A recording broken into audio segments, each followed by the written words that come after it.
Quero saudar toda a Igreja com a Santa Paz do Senhor, você que está lá em casa, meu amado amigo, irmão, irmã, sinta-se também abençoado com a presença de Deus, em nome de Jesus. Marcos capítulo 8. Marcos capítulo 8.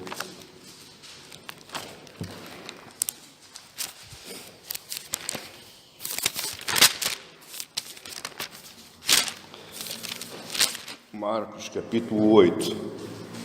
E hoje quero trabalhar convosco os versos 34 ao 38.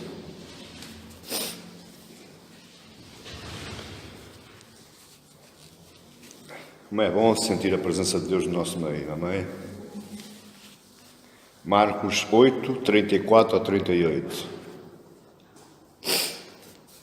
Diz assim a palavra de Deus.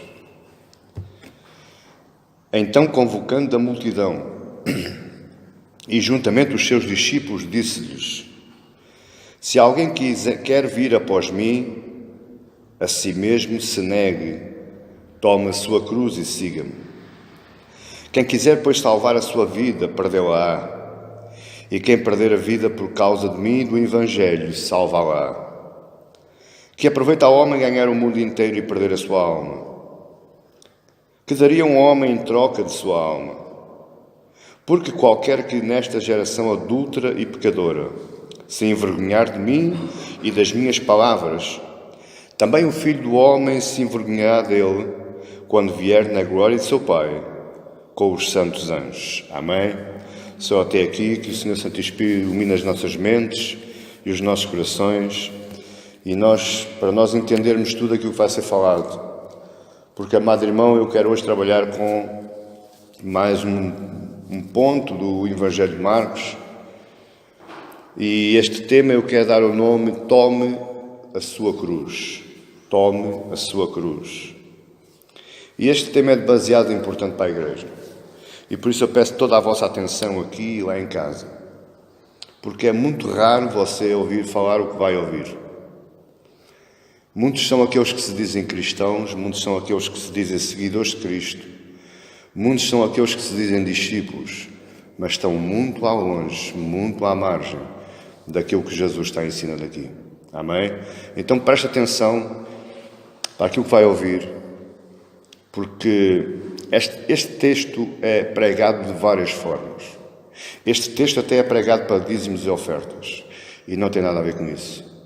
Este texto tem a ver com a sua vida, com a minha vida enquanto cristão, enquanto desejoso de seguir a Cristo. Na semana passada nós vimos as duas respostas de Pedro, a confissão de Pedro, em que Jesus pergunta: quem dizem os homens que eu sou? E os discípulos disseram: João Batista, Elias, mas outros alguns dos profetas. Mas Jesus ateimou ainda com a pergunta de uma outra forma. E Jesus perguntou: mas vós que me segues, vós que sois os meus discípulos, vós que dizeis que sois cristãos, quem é que vós dizeis que eu sou? E Pedro, num ato de coragem, ele se levanta e fala pelo grupo. E ele diz: tu és o Cristo, o Filho do Deus vivo. Jesus lhe responde: bem-aventurado és, Simão Bar-Jonas, porque não foi a carne e o sangue que te revelou, mas o meu Pai que está nos céus. E Mateus vai dar mais umas dicas que não importa agora. Eu estou só a dar a introdução à mensagem, para você perceber o seguimento da mensagem. Só que Jesus começa a ensinar, Jesus diz: não digam a ninguém que vocês já sabem que eu sou o Cristo, o Filho do Deus vivo, mas não o digam a ninguém. Porquê é que Jesus disse isto? Porque ele começou a ensinar que era necessário que o Filho do Homem sofresse muitas outras coisas. Era necessário que o Filho do Homem fosse rejeitado pelos anciãos, pelos principais sacerdotes, pelos escribas. Era necessário que ele fosse morto. Era necessário que ele, ao fim de 3 dias, se levantasse. E aí Pedro, o mesmo Pedro que revelou, que teve aquela inspiração divina, que disse: tu és o Cristo, o Filho de Deus vivo, Pedro chama Jesus à parte E diz: não, Senhor, tem compaixão de ti, tem dó da tua vida. Mas que jeitos agora seres morto? Não, nada disso acontece. Nada disso te vai acontecer. E Jesus o repreende. Jesus fitou os discípulos, voltou as costas a Pedro, fitou os discípulos e disse: arreda, Satanás, para trás de mim, Satanás, porque não cogitas nas coisas de Deus, não fazes parte das coisas de Deus, e sim das coisas dos homens. Quando Jesus acaba de falar isto a Pedro, e eu presumo que Pedro ficou moindrado, logicamente qualquer um ficava moindrado, no fim de levar um elogio daqueles, é repreendido pelo seu mestre, na frente dos seus colegas, na frente dos discípulos. E quando Jesus acaba de dizer isto, ele chama a multidão novamente. Está aí no verso 34. Ele chama a multidão juntamente com os seus discípulos e ele vai dizer algo que foi como um balde de água fria em pleno inverno. Aquilo que Jesus vai transmitir agora faz tremer qualquer coração. Aquilo que Jesus vai dizer agora para aquelas multidões, para os discípulos, para você e para mim hoje, retira-nos o tapete debaixo dos pés e faz-nos pensar, ou pelo menos deveria nos fazer pensar: o que é que eu andei a fazer tantos anos? Como eu disse a semana passada, você lembra-se, Jesus está no caminho da cruz. Jesus está no ponto mais a norte de Israel e agora vai começando a caminhar em direção a Jerusalém, onde ele vai ser entregue aos carrascos, onde ele vai ser crucificado. Este é chamado teologicamente o caminho da cruz. É o caminho final de Jesus. E face às duas respostas de Pedro, a primeira é quem reconhece que ele é o Cristo, o Filho de Deus vivo, e a segunda que diz: tem compaixão de ti, tem dó, cuida da tua vida. Face a estas duas respostas, Jesus vai ensinar agora, tanto às multidões, como aos discípulos, como a nós, quais são as características do verdadeiro discípulo. O que é que um verdadeiro discípulo tem que ter, tem que ser para ser verdadeiro discípulo? Porque não vale a pena nós abrirmos a nossa boca, meus queridos, e dizer: eu sou cristão, eu pertenço a uma igreja evangélica. E daí? O que é que isso vai influenciar a sua e a minha vida, se eu não tiver as características que Jesus quer? É Ele que está pedindo, é o Mestre que está pedindo. Mas repare, quando Jesus fala das características do verdadeiro discípulo, Ele não está falando de características externas. Ele não está dizendo que você tem que ser um catedrático teológico. Ele não está dizendo que você tem que ser um dizimista ferrenho. Ele não está dizendo que você tem que ser completamente assíduo aos cultos. Ele não está dizendo que você tem que se envolver na oração, no louvor, na adoração. Não, isto não é nada externo. Porquê? Porque Ele está falando dele mesmo. Ele não está dizendo: aquilo que eu quero que vocês sejam, vocês não encontram em lado nenhum. Vocês só encontram em mim. Busquem estas características em mim. Ele está falando dele mesmo. E você repara uma coisa, é interessante nós pensarmos nisto. E por isso é que eu digo, este Evangelho de Marcos é uma paixão, tal como os outros todos. Mas agora estou a falar de Marcos, eu estou apaixonado por Marcos. Todos os líderes religiosos, todos, olha o que eu estou dizendo, todos os líderes religiosos de todos os tempos, de todas as épocas, até ao dia de hoje, eles traçavam um caminho, um rumo para alcançar um Deus. Você está entendendo? Eles diziam: olha, queres ser de Deus ou queres encontrar a Deus, tu vais ter que fazer isto, tu vais ter que fazer aquilo. Eles traçavam uma estrada, um caminho para chegar a Deus.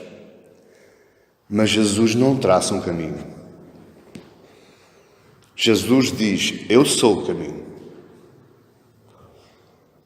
Queres ser discípulo de Cristo? Queres ser adorador de Deus? Cristo é o caminho.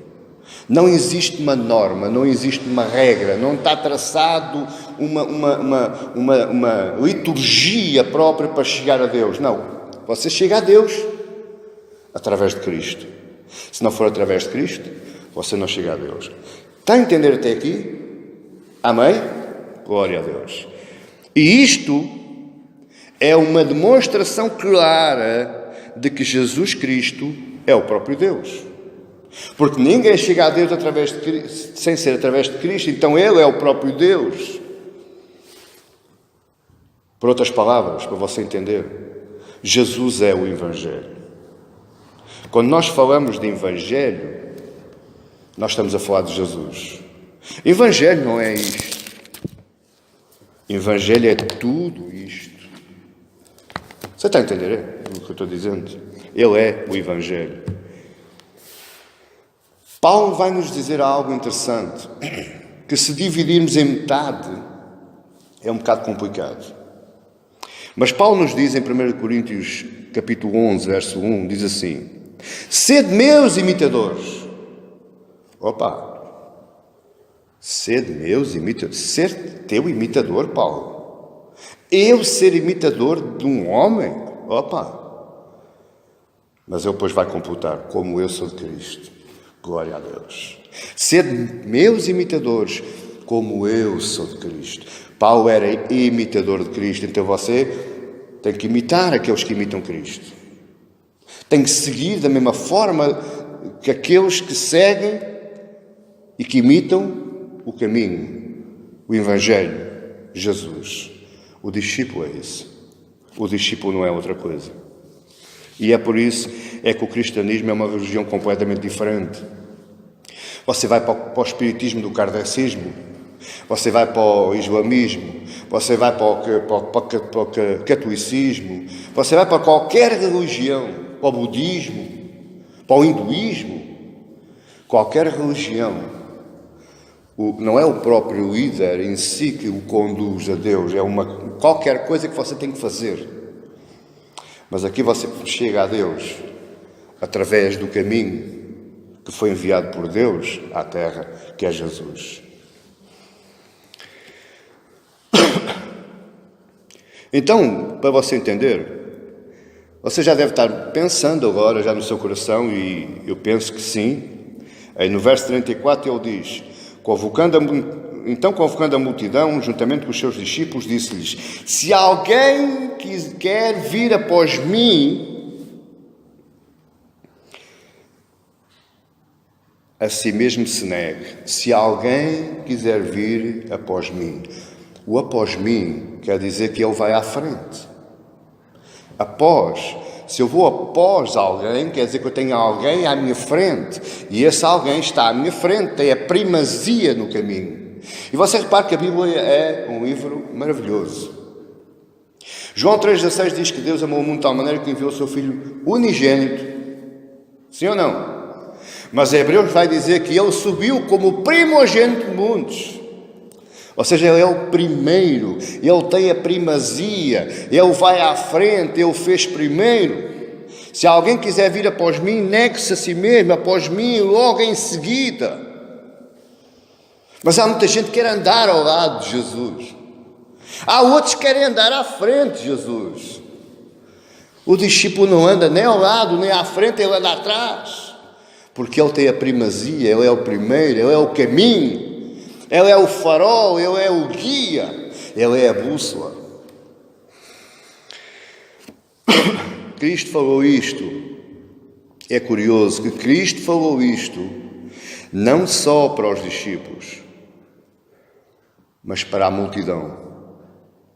E meu amado irmão, creia uma coisa que eu lhe vou dizer. No meio daquela multidão estavam amigos e inimigos. Mas ele falou, mesmo até para os inimigos: olha, queres seguir? Queres ser feliz? Queres usufruir de paz, de felicidade, de tranquilidade, de salvação? Então segue após mim. E você repare como é que foi feita a escolha dos discípulos. Ele chega ao mar da Galileia, vê os dois primeiros e diz: sigam. Chega mais à frente, vem mais dois, olha, siga-me, venha após mim. Passa ao pé da coetoria da porta da cidade, vê Levi, olha para ele e diz, segue-me. O que é a palavra segue? É que eu vou atrás. Jesus nunca perguntou, olha, queres-me seguir? Olha, estás interessado? Ele nunca disse isso, ele diz, queres-me seguir? Vem após mim. E erradamente, e é por isso que às vezes, meu amado irmão, eu tremo no meu computador. Se você estivesse lá, você ria-se, porque eu falo sozinho com aquele monitor. Porque, ao contrário disto que Jesus está dizendo, se alguém quer vir após mim, a si mesmo se negue. Erradamente, muitos pensam ou veem o Evangelho como uma referência ao próprio bem-estar. Ou seja, eu entrego-me a Cristo para viver bem. Eu vou para a igreja para usufruir da bênção, para usufruir da cura. Jesus não está a dizer nada disso.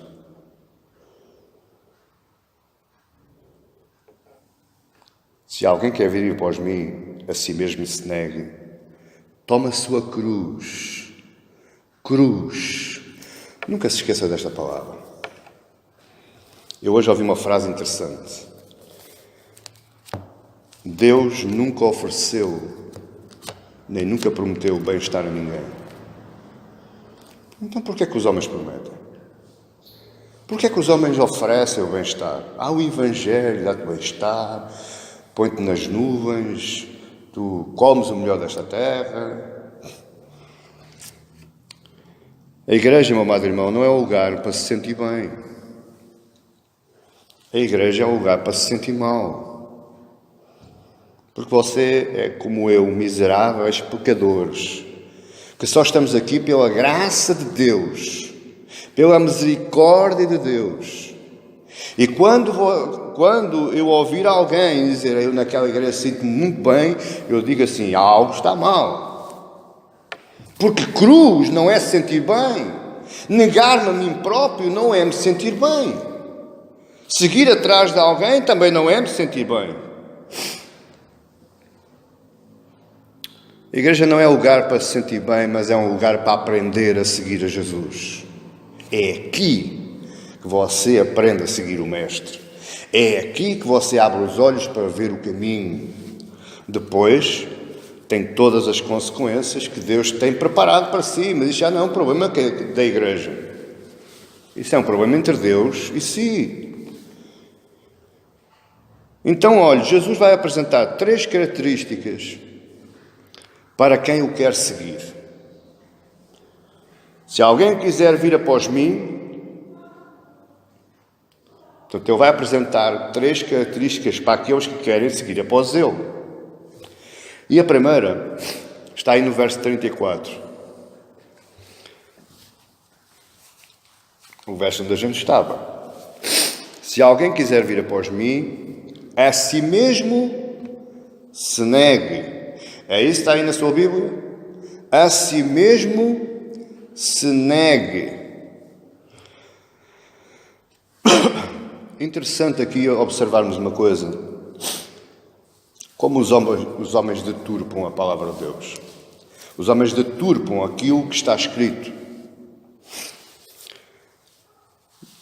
No ano 470 que nasceu Sócrates, um filósofo na Grécia Antiga, e morreu a 399 a.C., Sócrates falava assim, desta forma, que para você ser alguém nesta terra, você precisava primeiro se conhecer.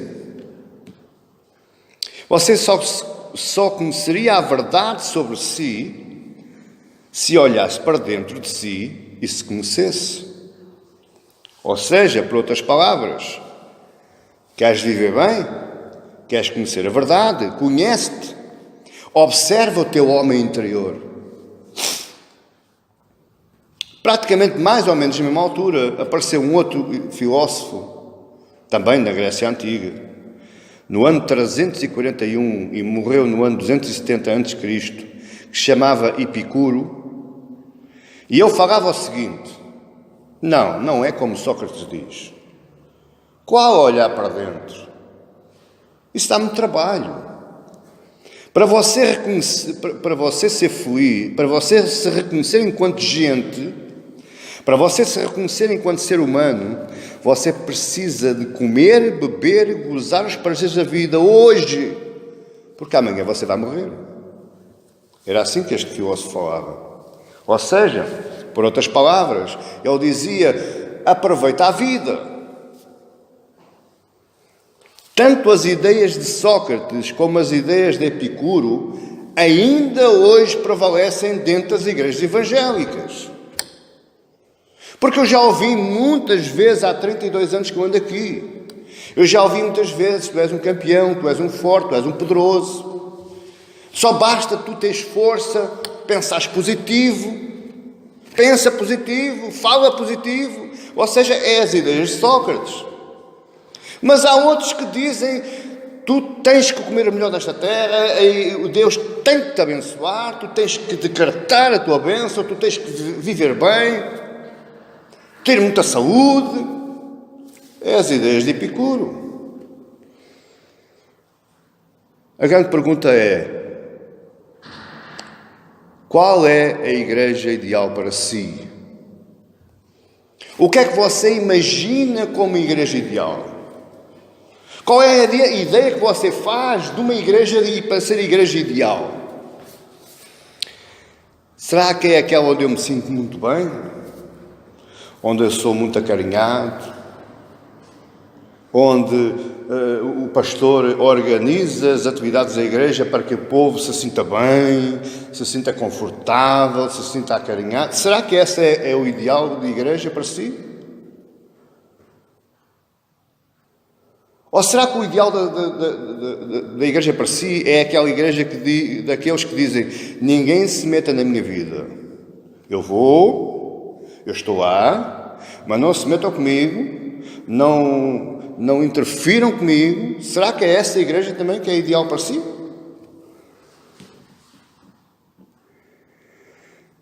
Entenda bem, o que é que Jesus falou?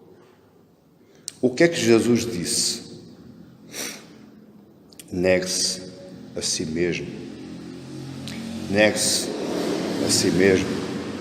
Negue-se a si mesmo. Pai, se for possível, afasta de mim este cálice. Pai, se for possível que eu fique confortável nesta vida. Pai, se for possível que eu não suba àquela cruz. Pai, se for possível que eu viva, mas todavia faça-se a tua vontade. O que é que Jesus fez? Ele negou-se a si mesmo. Ele se esvaziou de si próprio. E uma nota curiosa aqui é que todos esses verbos, negue, tome e siga-me, eles estão no estado de ação completa. Não é para fazer ou para ir fazendo. Queres, tens que fazer. Ou então não fazes. Não é um estado que vai crescendo, que se vai computando. Isso é a santificação, que é outra conversa. Mas as pessoas misturam tudo. Ninguém pode ser santificado se não for discípulo de Cristo. Entenda bem. Ninguém pode entrar no processo de santificação até chegar à glorificação se não for discípulo de Cristo. Tome a sua cruz. Você pode estar aí agora a ver assim: toma a sua cruz. Ok, eu já ouvi tantos hinos, eu vou tomar a minha cruz. Eu ouvi os hinos e pregações. Eu gostava de ter aqui uma. Não é mal nenhum. Mas geralmente quando nós ouvimos falar em cruz, o que é que nós pensamos? Igreja. Cruz, cristianismo. Cruz, evangelho. Mas agora entenda uma coisa. Quando Jesus falou aqui, neste contexto, nesta data, neste ano, a cruz era símbolo de maldição. O que é que Jesus estava dizendo? Toma a tua maldição e segue. Toma a tua cruz. A crucificação, meu amado irmão, era uma morte horrível. Só os piores bandidos, era o extremo da condenação, era a crucificação. E a crucificação não era fácil. Já basta eles ter que andar a carregar com uma trave entre os 55 e os 60 quilos às costas e levar chibatadas até chegar ao poste vertical. Depois eles eram cravados com os pregos nesta zona aqui, entre estes ossos, cravados nessa trave horizontal. Eram sentados num banquinho e eram pregados nos pés, lateralmente, nos meios dos ossos. E eles ficavam ali sentados. E com o suster do corpo, os pulmões iam mirrando e a respiração ia ficando mais difícil. E para eles conseguirem respirar, eles tinham que se levantar para fazer isto. E ao levantar-se vinha a dor forte, aguda nos pés, e eles tinham que sentar. E, meu amado irmão, isto podia durar dias, porque eles alimentavam os que estavam crucificados. Eles davam pão e eles davam água a eles. E isto podia demorar dias, ou uma semana ou duas. Agora, o que é que você entenda, por favor? O que é que Jesus disse? Cruz. Toma a tua cruz. Toma a tua cruz e siga-me. A cruz, na pessoa de Cristo, é instrumento de amor. Porque Deus amou o mundo que crucificou o seu próprio Filho. Amar tanto a Cristo, eu tenho que amar tanto a Cristo, eu para ser discípulo dele, eu tenho que o amar tanto, que eu fique na disposição de morrer da mesma forma que ele morreu. Isso é tomar a cruz. Porquê? Porque o amor a Cristo está acima de tudo. Acima dos bens materiais, acima dos bens monetários, dos bens físicos, dos prazeres da carne, está acima da família, da esposa e dos filhos. Isto é tomar a cruz. É amar a Cristo acima de tudo, até, se for preciso, morrer por Ele. Mas a cruz na pessoa de Cristo também é símbolo de obediência, porque Ele foi obediente e obediente até à morte. Você está a reparar que eu estou andando atrás dele? Eu estou fazendo a mesma coisa que Ele?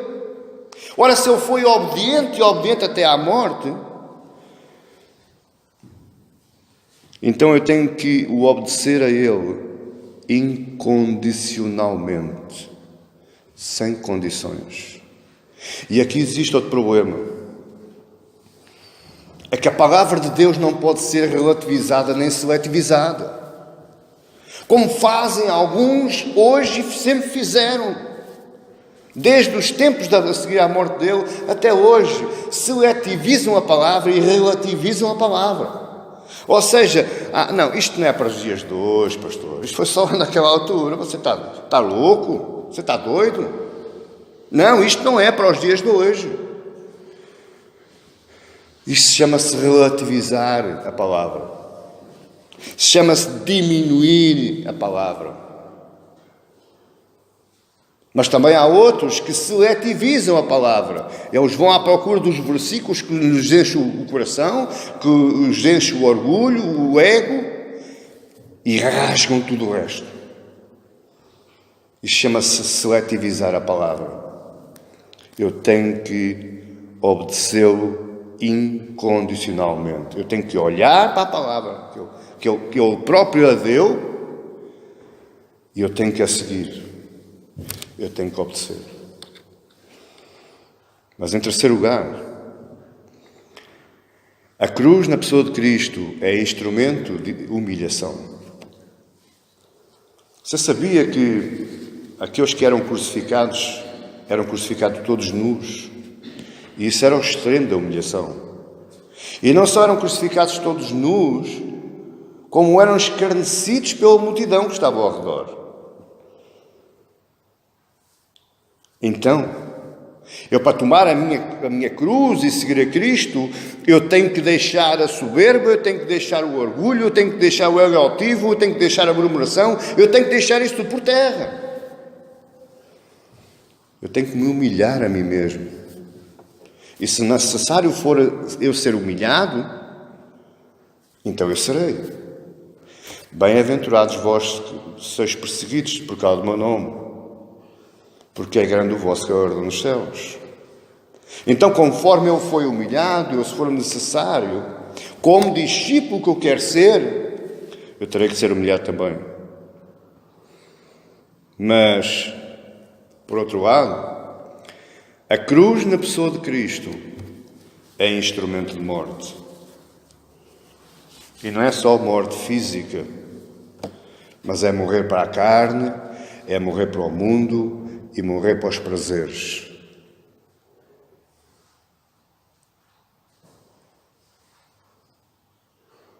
Sabe quantos países há no mundo onde existem cristãos a morrer por causa de Cristo? Decapitados, queimados, crucificados. Eu estou falando hoje, não foi nesta altura, é hoje. E há uns que dizem assim, é os fins dos tempos.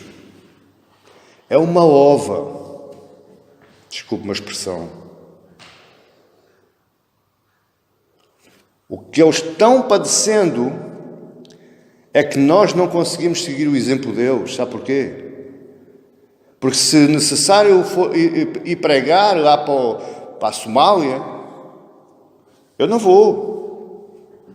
Eu não vou, pastor. Estamos lá, estão a matar lá aquela gente toda, eu vou para lá também para morrer. Então não é discípulo dele. Então não pode ser discípulo dele. Porque aquele que é discípulo, se necessário for, ele morre. Isto que eu falei aqui da cruz, isto é seguir a Cristo. Isto é ser um discípulo. Esta é a primeira categoria ou característica que Cristo, eu vou-me atrever a dizer, exige. Ele não abre mão e Deus também não vai baixar o padrão. Só porque você se quer sentir bem. Só porque você se quer sentir confortável. Eu não vou àquela igreja porque não tem ar-condicionado. Eu não vou àquela igreja porque não tem água para beber. Eu vejo as igrejas lá em Moçambique, onde é que elas cultuam. Está os vídeos lá e fotografias. Debaixo de chuva, no meio da lama, dentro de água, no chão, sentados em bancos de canas, debaixo de embondeiros. Mas nós aqui não, somos uns lordes. Só vamos a igrejas confortáveis, igrejas bonitas, grandes. Mas existe uma segunda característica que Jesus fala a nós. E esta aqui é complicada. É complicada porque as pessoas não conseguem entender isto. Não conseguem entender. Veja o verso 35 a 37 comigo. Quem quiser, pois, salvar a sua vida, perdê-la. E quem perder a sua vida por causa de mim, de Jesus e do Evangelho, da palavra, salva-la. O que aproveita ao homem ganhar o mundo inteiro e perder a sua alma? Que daria um homem em troca da sua alma? O que é que Jesus está aqui dizendo? Preste atenção. O que Jesus está aqui dizendo nestes 3 versículos é que quem quer seguir a Cristo, quem quer ser discípulo de Cristo, ele tem que saber o que é mais importante na sua vida. Ele tem que saber priorizar a sua vida. Ele tem que saber para onde é que quer seguir. Porque aqui está falando de ganhar e de perder. Isto parece um jogo da bolsa. Mas você vai compreender o que é o ganhar e o que é o perder. É que você ganha perdendo e perde ganhando. Como assim, pastor? Não estou entendendo. Perder aqui não significa somente em termos físicos. Aqui o perder aqui não é perder a salvação. Não tem nada a ver com isso. Perder aqui é tudo aquilo que possa atrapalhar a nossa vida com Cristo. Eu posso perder, mas se a minha vida não estiver atrapalhada para eu seguir a Cristo, eu vou ganhar. Se a minha vida estiver atrapalhada com alguma coisa que me impeça de seguir a Cristo, eu vou perder. Eu vou ganhar alguma coisa, mas vou perder outra mais importante ainda. Você está entendendo isto? Eu preciso que você entenda isto. Porque muitos não entendem. Muitos não compreendem. O que é que isto quer dizer? Ou melhor, o que é que me pode atrapalhar? Uma das coisas que atrapalha mais o cristão é as carreiras profissionais.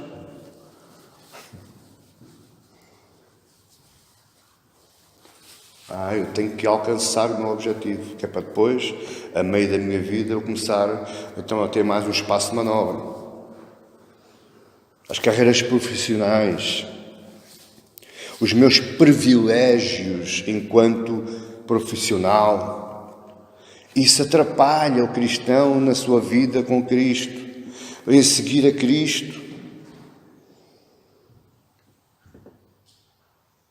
Eu não me canso de contar, está aqui a minha esposa e o meu filho, que são minhas testemunhas. Aqui há muitos anos, 2012, para aí, não foi assim há muitos, 11, 12, logo a seguir ao meu reencontro com Cristo, nós estávamos passando assim uma fase um bocado complicada. E eu recebi uma oferta para ir trabalhar para Gibraltar. E essa oferta eu tinha como remuneração cerca de 7.500 libras. E aquilo mexe. Essa oferta mexe, meu amado. Essa oferta mexe. E eu disse à pessoa, deixa estar que eu vou pensar. Então, mas é preciso pensar? Eu vou pensar, vou falar com a minha família, não falei com eles. Eu falei, foi com Deus. E disse, Deus, se isto for da tua vontade, tu vais ter que me dizer. Mas eu, se for para lá, eu não tenho lá igrejas, eu não tenho lá o meu pastor, eu não tenho lá os meus colegas de igreja, eu não tenho lá ninguém. Eu, se for para lá, Deus, eu vou me perder. Eu vou entrar na perdição novamente. Eu estava acabado de sair dela. E eu cheguei ao pé da pessoa e disse, olha, muito obrigado por se lembrar de mim, mas eu não quero. Eu não convido outro. Resumindo isto, em 2014, eu já estava assumindo uma igreja outra vez. Se eu tivesse ido para lá, o que é que teria acontecido? Eu tinha-me perdido, eu não assumia aquela igreja. Portanto, existem privilégios, existem carreiras profissionais que nos travam o nós seguirmos a Cristo. Então, o verdadeiro discípulo, ele tem que saber priorizar. Ele tem que saber o que é mais importante na sua carreira com Cristo. O reconhecimento público muitas vezes nos leva à corrupção. Os presidentes, os deputados, enfim. O conforto nos leva a atrapalhar a nossa vida com Cristo. O dinheiro nos atrapalha grandemente a nossa vida com Cristo. Não são poucos os meus irmãos que vão de férias e deixam a sua Bíblia em casa. Não são poucos. E a alguns eu disse-lhe a eles, quando vocês forem de férias, levem Deus na bagagem. Isso atrapalha-nos a nossa vida. Atrapalha-nos o nosso trajeto. Perdemos de vista ao Mestre. Ele já lá vai e nós ficamos para trás. Desnorteamos. O abandono dos cultos públicos. Eu não preciso ir à igreja. Aqui eu vejo o vídeo do pastor lá em casa. Eu leio a Bíblia. Eu não preciso ir à igreja. O abandonar do culto público ou da leitura em privado, em casa. Porque eu tenho que descansar. Eu não tenho tempo, eu tenho que descansar. Isto está-me atrapalhando o meu caminho, o meu trajeto com Cristo. Pastor, eu tenho que me divertir, eu tenho que ir para a praia.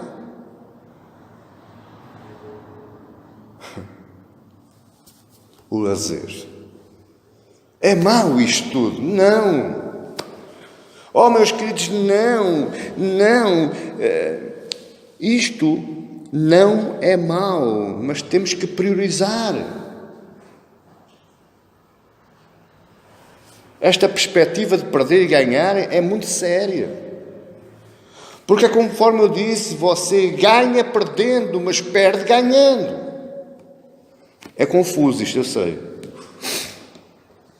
O que Jesus está a dizer aqui, este verbo salvar, salvar-á, ele não tem nada a ver com salvação. Ele tem a ver é que você vai perder de vista aquele que você quer seguir. O que Jesus está aqui dizendo, resumidamente, por outras palavras, é que é mais interessante viver para Cristo perdendo do que viver para o mundo ganhando. Eu prefiro perder, mas estou vivendo para Cristo, do que eu ganhar e estar vivendo para o mundo. Isto é o que ele está dizendo. E para ilustrar isto, ele faz duas perguntas. Uma está no verso 36 e outra está no verso 37. Ele diz assim: o que aproveita ao homem ganhar o mundo inteiro e perder a sua alma? O que ele está dizendo é: o que é que te aproveita estar a olhar para as coisas boas do mundo, para os prazeres bons, para aquilo que te dá conforto, para aquilo que te dá segurança? O que é que isso te vai dar em relação à tua alma? E a segunda pergunta é, no verso 37, o que é que um homem daria? O que daria um homem em troca da sua alma?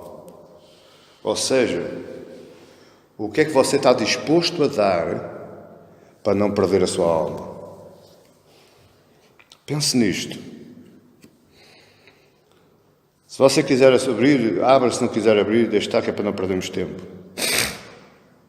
Em Lucas 12, a partir do verso 16 ao 21, Jesus vai contar uma parábola que ilustra bem isto que nós estamos aqui falando. Esta parábola ilustra o que é o ganhar e o que é o perder.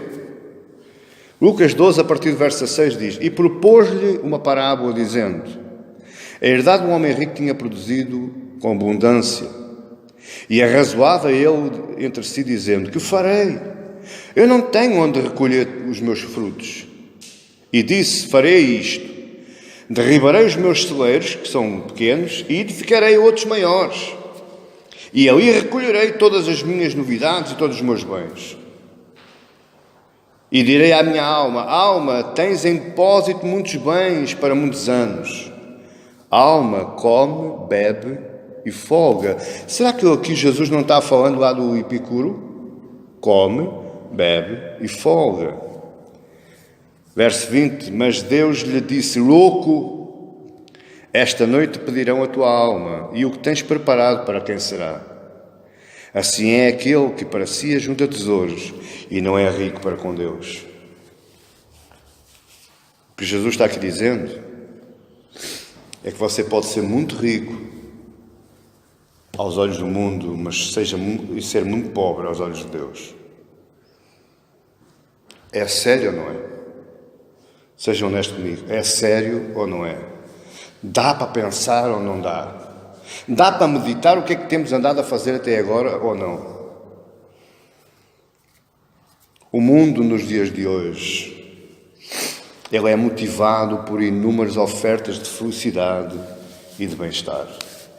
Em qualquer parte, na internet, nos jornais, nas revistas, nas televisões, existe sempre um meio para você ser feliz, para você ter bem-estar, camas ortopédicas, que aquilo deita-se tudo, viagens de sonho, com pagamentos repartidos. É um sem fim de ofertas de felicidade e de lazer e de bem-estar. Eu pergunto, onde é que isso vai levar?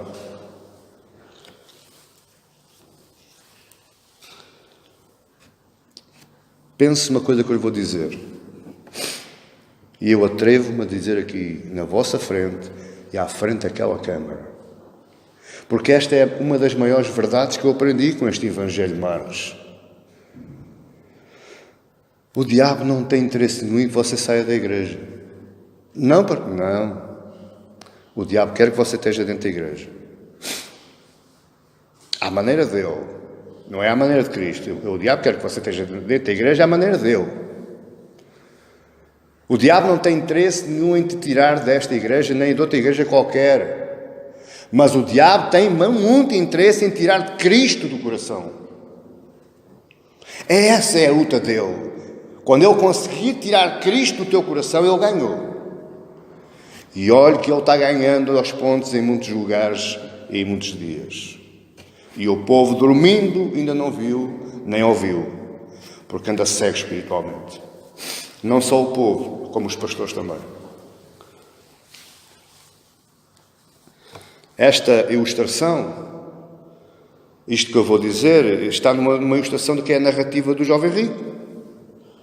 O jovem chega ao pé dele e diz, bom mestre, o que é preciso eu fazer para ganhar a vida eterna?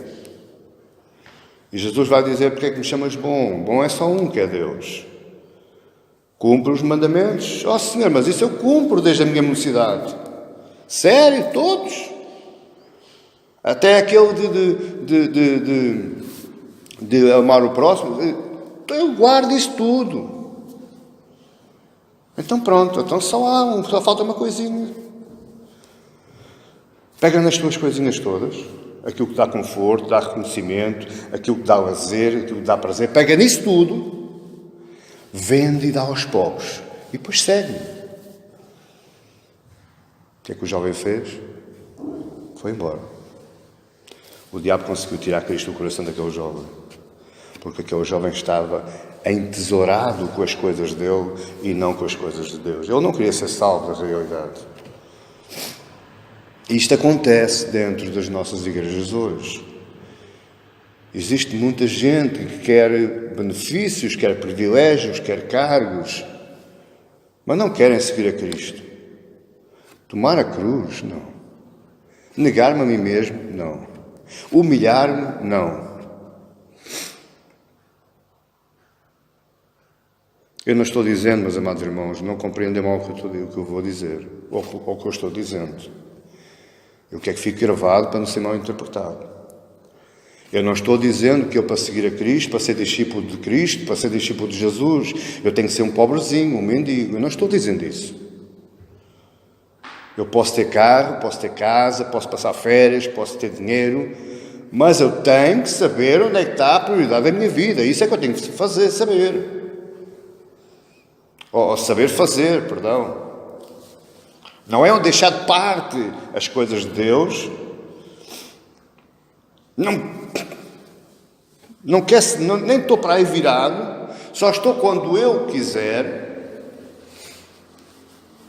E depois dizer que sou cristão, depois dizer que sou discípulo.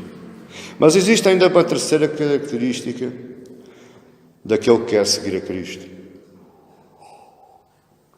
Ou a característica de que Jesus diz para aqueles que querem seguir a Cristo, está no verso 38. Porque qualquer que nesta geração adúltera e pecadora, veja, Jesus estava falando daquela geração adúltera e pecadora, a nossa geração é pecadora e adúltera, e miserável. Qualquer que nesta geração adúltera e pecadora se envergonhar de mim e das minhas palavras, é que não é só se envergonhar de Jesus, é também da palavra dele. Também o Filho do Homem se envergonhará dele, quando vier na glória de seu Pai com os santos anjos. Isto aqui é interessante. O que é que significa eu me envergonhar de Jesus? O que é isso? Envergonhar de Jesus? Até mas eu também me posso envergonhar de Jesus? Vamos por pontos. Paulo vai dizer em Romanos 1,16: porque não me envergonho do Evangelho de Cristo, pois é o poder de Deus para a salvação de todo aquele que crê, primeiro do judeu e também do grego. Paulo vai dizer: eu não me envergonho do Evangelho de Cristo. E se eu não me envergonho do Evangelho de Cristo, e se nós já vimos anteriormente que Jesus é o Evangelho, então eu não me envergonho do Evangelho. Mas ele diz também em 2 Timóteo 1,8. Ele vai dizer: portanto, não te envergonhes do testemunho, ou seja, o Evangelho, de Nosso Senhor, nem de mim, que sou prisioneiro seu. Antes participa das aflições do Evangelho, segundo o poder de Deus, que nos salvou e chamou com santa vocação, não segundo as nossas obras, mas segundo o seu próprio propósito e graça que nos foi dada em Cristo Jesus, antes dos tempos dos séculos. Amado irmão, Paulo estava louco. Paulo estava doido. Será que eu estou doido também? Participa das aflições do Evangelho? O que é que Paulo está dizendo? Paulo está dizendo, é o que Pedro lá diz na sua carta, em 1 Pedro, porque sois coparticipantes das aflições de Cristo. Se você não quer ser coparticipante das aflições de Cristo, ou seja, tudo aquilo que ele passou, das dores, das amarguras, das angústias, da morte, se você não quer, então você não quer ser discípulo. O que é eu me envergonhar do Evangelho? Já vi que o Evangelho é Jesus, Jesus é o Evangelho. Mas o que é eu me envergonhar do Evangelho? É dar ouvidos aos conselhos do mundo e fechar os meus ouvidos aos conselhos de Cristo. Isso é eu me envergonhar. É querer ser reconhecido, mas esconder a sua condição de cristão. Eu quero ser conhecido pelo mundo. Mas que quando o mundo me pergunta qual é que é o meu ideal de vida, quais são as minhas ideias, eu escondo que sou cristão. Pastor, a minha vida não se mistura com a igreja. A minha vida lá fora é a minha vida lá fora, a vida da igreja é a vida da igreja. Quando eu estou na igreja, sou cristão. Quando eu estou lá fora, eu tenho que... Isso é ser envergonhado, é se envergonhar do Evangelho de Cristo. Ele vai dizer, a esses, ele também se envergonhará dele. Você está disposto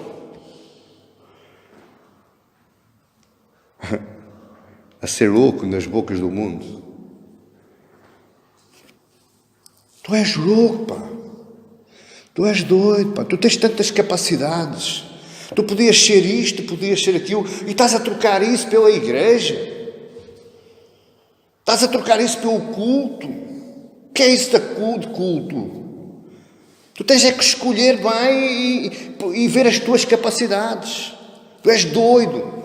Você está disposto a ser também um louco?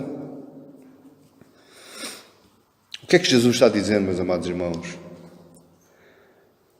O que Jesus está dizendo é que quanto mais você buscar a piedade e a santificação, mais perseguido você será pelo mundo.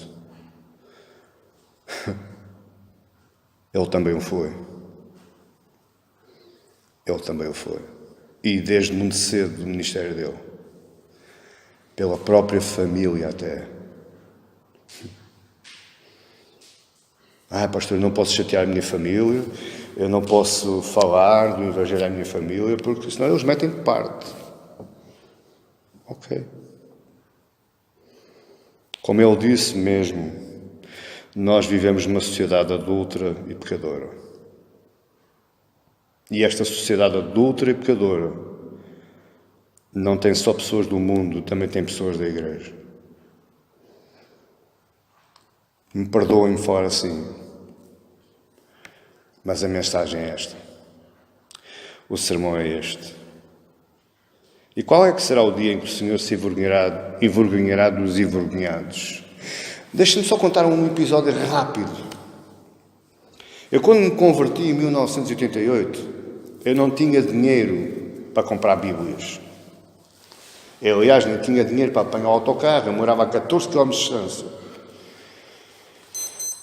E todos os domingos eu ia de manhã e regressava à noite a pé. 14 a pé, 14 a pé, através de retorno. De verão e de inverno. A chover ou com sol.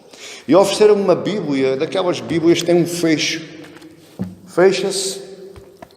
E a Bíblia tinha umas letras, Bíblia Sagrada, em letras douradas, assim como esta. E eu, quando olhei para aquilo, eu cheguei a casa e com uma navalhinha raspei as letras. E no fim da Bíblia fechada, porque naquele tempo usava-se muitas bolsas. Toda a gente usava uma bolsa, os homens usavam bolsas para guardar os óculos, para guardar o dinheiro, a carteira. E a minha Bíblia, quando fechada, parecia uma bolsa. E então eu ia ao café, eu passeava na rua com a Bíbliazinha debaixo do braço, fechada. E um dia os meus olhos olharam para este versículo 38. E eu disse, opa, ele está falando comigo. E eu, quando cheguei a casa, eu cortei o fecho, tirei o fecho. Nunca mais aquela Bíblia teve fecho. Eu só não pintei novamente as letras porque eu não tenho jeito para pinturas. Você está a entender isto? Fugir, como eu já vi. Sair à porta da igreja, olhar para um lado e para o outro, a ver se não vem ninguém conhecido, que é para ninguém reconhecer. Isto é envergonhar-se do Evangelho. Mas, amados irmãos, eu só estou falando daquilo que eu sei. E aquilo que está na Bíblia. Mas quando é que o Senhor se envergonhará também daquele que se envergonhou dele? Quando ele vier na glória. E veja, Cristo é tão... Mateus 7:21, existe uma parábola que Jesus conta, também é muito mal interpretada. Mas essa parábola é a resposta ao verso 38. Mateus 7:21 diz assim: nem todo o que me diz Senhor, Senhor entrará no reino dos céus, mas aquele que faz a vontade do meu Pai que está nos céus. Muitos me dirão naquele dia: Senhor, Senhor, não profetizamos nós em Teu nome? E em Teu nome não expulsamos demónios? E em Teu nome não fizemos muitas maravilhas? Então eu lhes direi abertamente: nunca vos conheci. Apartai-vos de mim, vós que praticais a iniquidade. Veja, ele está falando para aqueles que estão na igreja. Estes aqui chamam o Senhor. Nós falamos em Teu nome, nós evangelizamos em Teu nome, mas dentro da igreja. Porque fora da igreja fugiram da face de Deus, esconderam-se da face de Deus, esconderam a sua condição de cristão. E aí, ele vai dizer: tu lembras-te? Tu eras só cristãozinho de igreja, né? Lá dentro, ninguém sabia, cá fora também ninguém sabia que estavas lá dentro. Lembras-te? Pois agora eu também não te conheço. É sério. Isto é muito sério. Só não se envergonha aquele que segue após ele, atrás dele. Quais são as aplicações já para sair caminhando para o final? Isto fica muito claro nesta passagem. E este é o apelo que eu faço à igreja e a todo o povo que me está ouvindo. E já me ouvem muito lado do mundo. Não coloque Cristo e a sua palavra em segundo plano. Não faça isso. Cristo está em primeiro lugar. Cristo é a prioridade da sua vida. Eu faço uma pergunta. A sua família, o seu curso, o seu trabalho, eles glorificam a Cristo? Eles são um instrumento de glorificação para Cristo? Você evangeliza no trabalho, você trata da sua família, você alimenta a sua família. Eu estou falando espiritualmente, não é materialmente. Isso serve de glória para Cristo? Ou você só escolheu família, só escolheu curso, só escolheu trabalho para seu próprio prazer? Para seu próprio bem-estar? Para o seu próprio conforto?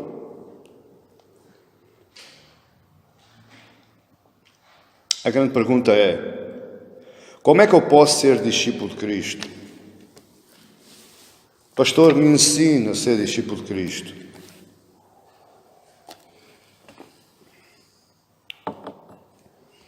Eu vou-lhe ler aqui algumas passagens bíblicas para você entender. O Senhor Jesus, em João 6,33, Ele diz, Ele está falando do pão, porque Ele é o pão. Porque o pão de Deus é aquele que desce do céu e dá vida ao mundo. Tudo aquilo que você necessita, tudo aquilo que você precisa está nele. Está no pão da vida. Se vier bênçãos materiais, glória a Deus. Mas se não vier, glória a Deus. Agora você tem que estar nele. Você tem que se alimentar dele. Paulo, em 2 Coríntios, ele está dizendo àquele povo: olha, eu tinha um espinho na carne, e por 3 vezes eu orei a Deus, Deus dá-me o conforto de não ter espinho, Deus dá-me o prazer de não ter espinho, Deus não me atormentes, tira-me o espinho. E a partir do versículo 9 do capítulo 12 diz: e disse-me, foi Deus a dizer a Paulo, a minha graça te basta, porque o meu poder se aperfeiçoa na fraqueza. De boa vontade, pois, me gloriarei nas minhas fraquezas, para que em mim habite o poder de Cristo. Pelo que sinto prazer nas fraquezas, nas injúrias, nas necessidades, nas perseguições, nas angústias, por amor de Cristo. Porque quando estou fraco, então eu sou forte. Quando eu perco, então é que eu ganho. Você entendeu isto? Mas há mais uma passagem. Filipenses 4. Passagem extremamente conhecida e proclamada por os grandes pastores do neopentecostalismo. Só que muito mal interpretada e bastante deturpada. Filipenses 4, a partir do verso 10 diz: ora, muito me regozijei no Senhor por finalmente reviver a vossa lembrança de mim. O povo de Filipe, eles tinham enviado uma oferta a Paulo. Paulo estava necessitado, mas ele também não queria sobrecarregar as igrejas. E o povo de Filipe, tocado por Deus, influenciado pelo Espírito Santo, eles enviaram uma oferta a Paulo. Então ele diz: ora, por causa dessa oferta, muito me regozijei no Senhor por finalmente reviver a vossa lembrança de mim. Ainda bem que vocês se lembraram de mim, eu fiquei muito contente, fiquei muito feliz. Pois já vos tinhas lembrado, mas não tinhas tido oportunidade. Não digo isto como por necessidade, porque já aprendi a contentar-me com o que tenho. Sei estar abatido, sei também ter abundância. Em toda a maneira e em todas as coisas, estou instruído tanto a ter fartura como a ter fome, tanto a ter abundância como a padecer necessidade. Agora o verso 13, que é a bandeira, o slogan. Posso todas as coisas naquele que me fortalece. Quando você decide pegar a sua cruz, quando você decide seguir a Cristo, Ele o fortalece. Ele o próprio o fortalece, Ele próprio lhe prepara o caminho, Ele lhe apoia no caminho. Porque você está caminhando no mesmo sítio que Ele caminha. Você está entendendo isto? Ser discípulo de Cristo é usufruir da graça do Senhor. E eu vou-me atrever novamente a receber uns e-mails e umas mensagens. Não pense que a graça de Deus é barata. Ou não pense que Deus dá graça ao desbarato. Porque Deus agrada-se de quem o busca e de quem o adora em espírito e em verdade. E a adoração em espírito e em verdade não é louvores, não é falar em línguas.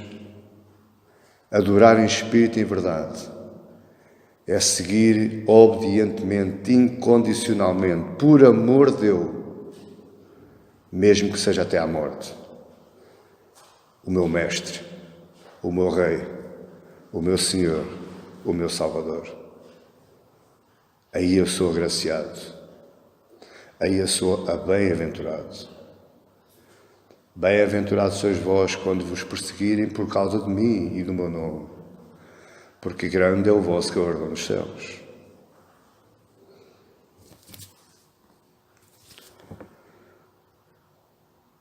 Para ser discípulo de Cristo, eu tenho que estar perto dele. Eu tenho que estar junto a ele. Logo, um passo atrás dele.